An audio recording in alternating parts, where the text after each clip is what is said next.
प्रिय विद्यार्थियों, सुप्रभात। संस्कृत की कक्षा में आपका स्वागत है। आज हम छठी कक्षा के प्रथम अध्याय एकारांत पुल्लिंग का अध्ययन करेंगे। संस्कृत में 3 प्रकार के लिंग होते हैं: स्त्रीलिंग, पुल्लिंग और नपुंसकलिंग। लिंग का अर्थ है पहचान, जिससे यह पहचान हो कि यह स्त्री है वह स्त्रीलिंग, जिससे यह पहचान हो कि यह पुरुष है वो पुल्लिंग, और इन दोनों से भिन्न जिसमें जीव नहीं है ऐसा वस्तु रूप जो है वो नपुंसकलिंग कहलाता है। आज हम ऐसे पुल्लिंग को पढ़ेंगे जिनके अंत में अ आता। जैसे यह देखिए, क में अ स्वर समाहित है। यहाँ देखिए ला, ल में आ स्वर है, ग में ई स्वर है, ड़ में आ स्वर है, ज में ई स्वर है, त में आ स्वर है, स में औ स्वर है। तो आपको यह देखना है कि ये जो शब्द है इसके अंत में जो हमारा व्यंजन है उसमें स्वर कौन सा है। स्वर अलग निकालने का नियम यह है कि उस व्यंजन के नीचे यदि आप हलंत लगाते हैं तो उसमें से स्वर यानी जो पावर है वो निकल जाती है। सभी व्यंजन जो हैं वो स्वरों की सहायता से ही बोले जाते हैं, और जब उनके नीचे हलंत होता है तो इसका मतलब यह है कि उसमें अब कोई भी स्वर नहीं है। तो आज इसमें जैसे ही हम आगे बढ़ेंगे आपको यथावत समझाने का प्रयत्न करेंगे। तो सबसे पहले इस अकारांत पुल्लिंग जो हमारा पाठ है उसके हम शब्दार्थों को याद कर लें। तो पहला है चषकः अर्थात गिलास।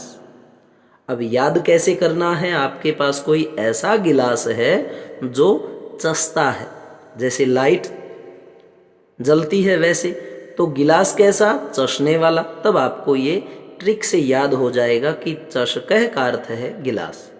बृहद, बृहद का अर्थ है बड़ा। शौचिकः, शौचिकः का अर्थ है दर्जी। अब याद कैसे करना है कि दर्जी क्या करता है? बहुत ज़्यादा सोच विचार करता है, तो सोचने वाला दर्जी याद हो जाएगा कि शौचिकः से दर्जी। खेलती, खेलता, यह तो बिल्कुल इजी है। ऐसे ही खेलना मूर्ति लगाने से यह आपका संस्कृत नाम बन गया। सिव्यति, सिलाई करता है, इसमें भी सिलाई सी नाम आ रहा है तो ये भी इजी है। शुनकऊ, 2 कुत्ते। जब ये नाम के ऊपर औ की मात्रा लगती है तो इसका मतलब यह है कि कहीं न कहीं वह 2 की बात कर रहा है। जैसे रामः, एक, रामौ, 2 राम, और रामः, बहुत से राम। उसी प्रकार से औ शब्द को आपको थोड़ा सा ध्यान में रखना है। शुनक होता है कुत्ता, तो औ लगा है तो इसका मतलब 2 कुत्ते। अब कुत्ते को हम क्या कहते हैं? कि सुन, और कुत्ता सुनने से ही ज़्यादा कार्य करता है। जैसे अगर सोया है तो हमारी पदचाप से उठ जाता है।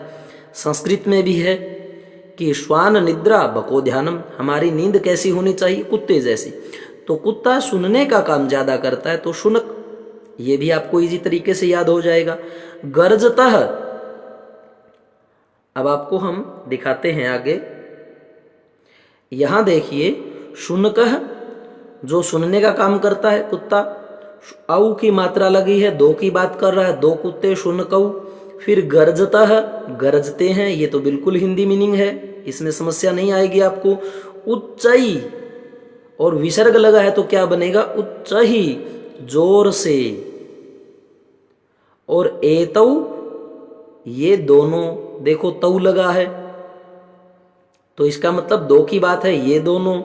और बुक्कतः, भौंकते हैं, बुक्कतः भौंकते हैं। फिर उसके बाद में है बलिवर्दौ, बलिवर्दौ। फिर देखो औ की मात्रा लगी है तो 2 बैल। अब बैल में क्या होता है? बल होता है। बलि होता है कौन? बैल। तो यह तो फिर इजी हो गया आपका। बलिवर्दौ, बलिवर्दौ, 2 बैल। बैल में बल होता है, इस तरह याद करना है। धावतः दौड़ते हैं, कर्षतः जोतते हैं, और स्यूताः थैले। अब ये कैसे याद करेंगे? थैला किसका बना होता है? मान लो कपड़े का, और कपड़ा उसमें कौन सा है? सूत। तो स्यूताः मतलब सूत का थैला, इस तरह याद करना है। हरित वर्णः, वर्ण का अर्थ होता है रंग, और कैसा? हरा, हरित हरे रंग का। नील नीला, और वर्ण रंग, तो नील वर्णः नीले रंग का। वृद्धाः बूढ़े। गायन्ति गाते हैं या गायन कर रहे हैं। हसन्ति हंसते। तो इस प्रकार से प्रिय विद्यार्थियों, आपको शब्दार्थ पहले लिखने हैं। पहले लिखोगे आप प्रथम अध्याय, और अध्याय का नाम अपना क्या है? एकारांत पुल्लिंग। फिर लिखोगे आप शब्दार्थ, और ये सभी शब्दार्थ आपको लिखने। अब हम आगे चलते हैं वाक्यांशों के सरलार्थ। ये वाक्य के कुछ अंश हैं और ये उनके सरलार्थ हैं। तो संस्कृत में जब आप यह कहते हो कि यह क्या है, इसकी संस्कृत बनती है एषः कः। एषः का अर्थ यह, और कः का अर्थ क्या है। जब आप संस्कृत में कहते हो यह गिलास है, और मैंने शब्दार्थ में याद करवाया था गिलास कैसा? चश्ने वाला। तो यह को संस्कृत में कहते हैं एषः, और गिलास के लिए क्या आएगा? चषकः। एषः चषकः, यह गिलास है। क्या वह बड़ा है? अगर ये बात कहनी पड़ जाए संस्कृत में तो हम कहेंगे किम। किम का अर्थ क्या, यह का अर्थ एषः। बृहत् बड़ा है।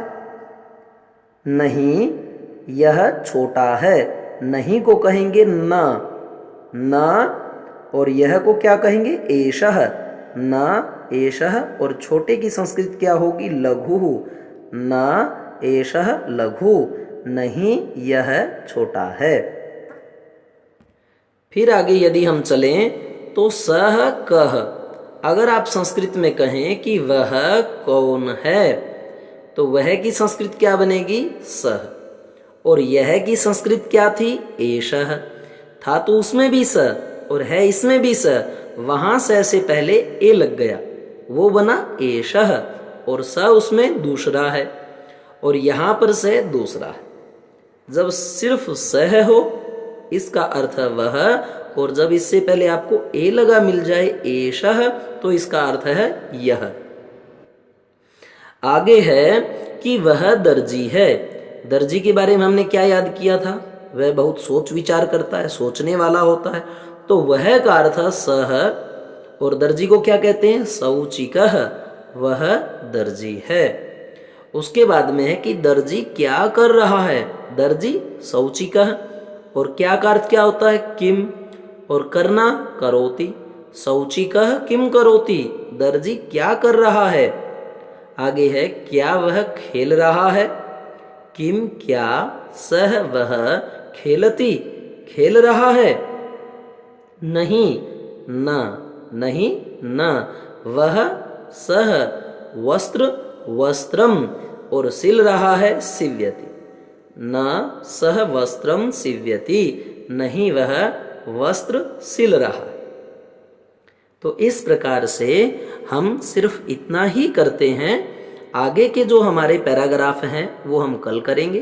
तो प्रिय विद्यार्थियों, आपने वह कहना सीखा, उसे कहेंगे सह। आपने यह कहना सीखा, उसे कहेंगे एषः।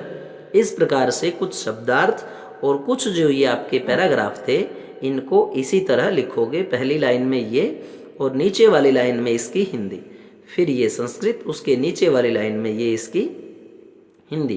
कार्य ज़्यादा नहीं होगा। यदि आप समय पे करेंगे तो आपको अच्छी प्रकार से याद भी होगा, रुचि भी बनेगी। और ये जो हमारा चैनल है गुरुजी आरपी शोराण, इसको सब्सक्राइब भी करो।